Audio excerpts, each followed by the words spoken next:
All right. So next one that we're going to transition to is a really big category, and it's one of the most common ones on the mats in the weight room, and this is going to be lower back injuries. It's a big topic because you can hurt your back in a lot of ways. Disc herniations, facet joint problems, strained muscles, probably many more, right?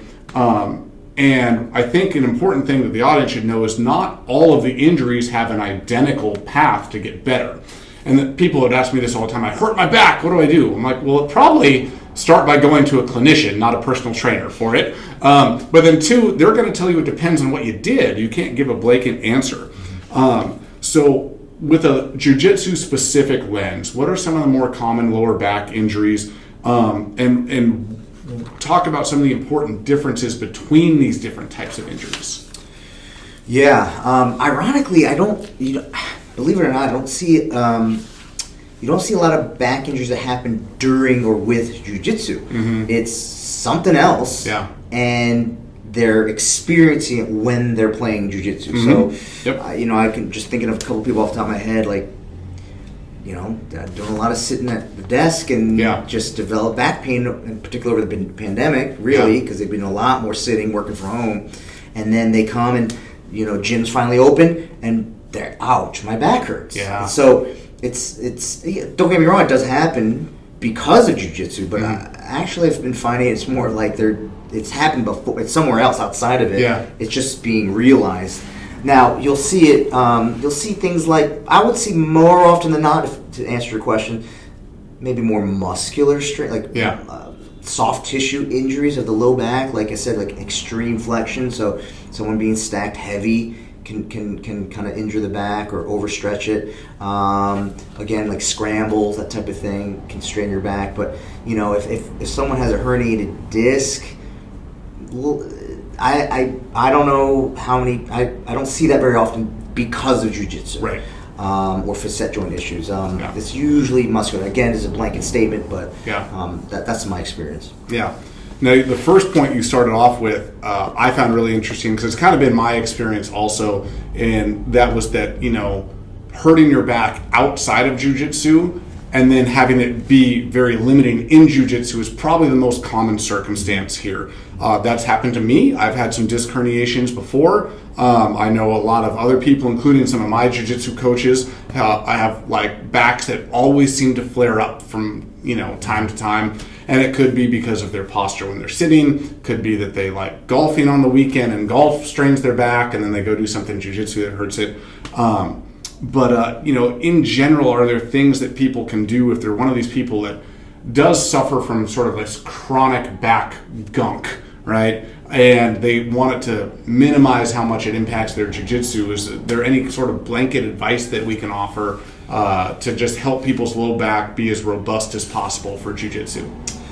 Yeah, it just early identification, like recognizing those warning signs that maybe something's creeping up. Don't ignore it. I think that's, I would say if we got into the psychographic of BJJ athletes a little bit, that they sort of tend to push away pain in their head so that they can do X, Y, Z. But if you start to kind of feel or sense something going on, maybe they went golfing or something and they overdid it or whatever it is, don't ignore it and then address it immediately. Immediately.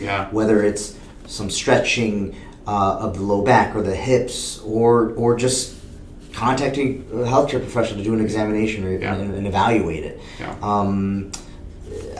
That would be my one blanket statement, just to kind of be on top of it. Don't let it get ahead of itself. And one thing that we kind of talked about a second ago too is that the course of treatment will vary a lot based on what type of injury it is. I'm sure if somebody does a muscle strain, it's probably going to be pretty different than if they do have a herniated disc of some kind. I think a lot of people, that term of like I herniated a disc or a bulging disc can be very terrifying. I'll tell you, I've had that happen a couple of times. One of them was so bad I couldn't walk at first, and I still don't know how I did it. I think I was walking my dogs, and I've got two big bulldogs, and I think one of them pulled me one way and the other one pulled me the other way, and I didn't think anything of it at the time, But then about the next day, I thought I'd pulled my groin so badly I couldn't even walk anymore. Thankfully, we had a physical therapist at our old gym, and he was like, I think this is your back. Let me try this. And within a week, I was back to 100%. The second time, I was more familiar with it. I was like, oh man, I think I did my disc again, but I'm training for Master Worlds. I don't want to stop training. I'm going to try to train through it instead of stopping. And it took like 4 or 5 months to get better instead of a week. So definitely get on it really quick. Some of these things can heal very quickly if you do the right thing. A lot of mine was avoiding certain things, which the first time I avoided very well. The second time I was stubborn and I did not avoid very well, and I paid for it a lot worse with it. But before we move on, these are two very different things, a muscle strain versus disc herniation. But a lot of people, it's just, it's back pain. Are there any symptoms that the person might be able to differentiate between, this is just a strain that'll be better in a couple days, versus, this might be something more serious that I should go get looked at as soon as possible? How would somebody know? Yeah, if you've injured your back and you notice symptoms that radiate down the leg or even into the glute or the hamstring, that would be more of an indication that you have some sort of nerve involvement, which might indicate that it's more of a disc issue versus, say, a local muscle strain. Both of them can look similar in the sense of like, it hurts to walk.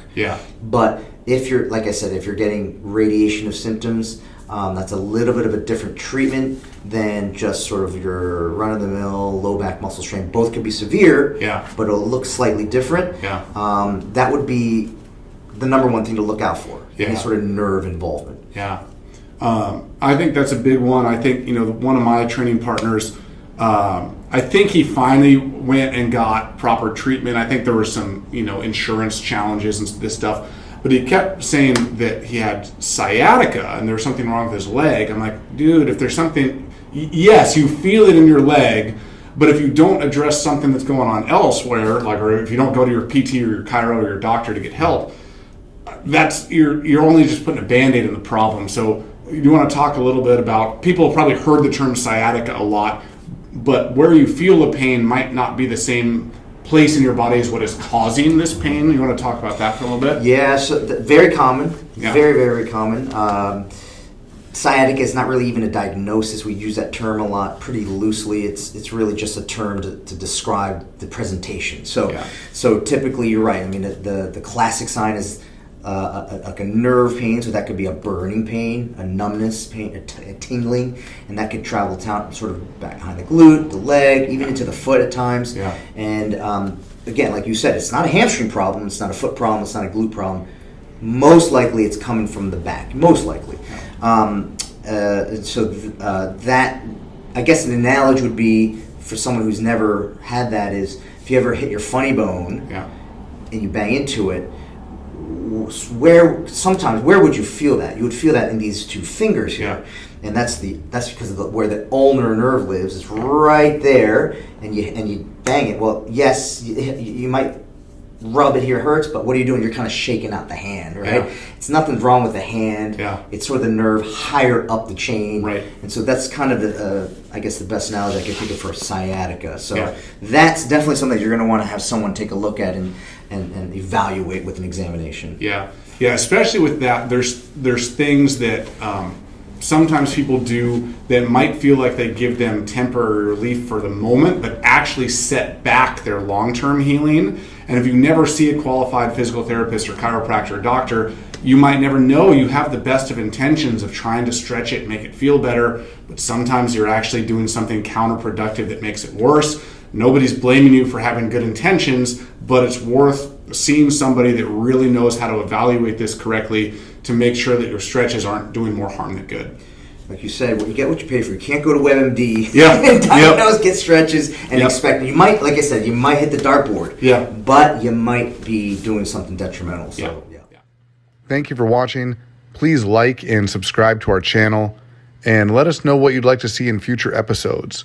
And lastly, make sure you check out our streaming website, ondemand.industrialstrengthgym.com, where we have full-length video episodes of the podcast and lots of other great content.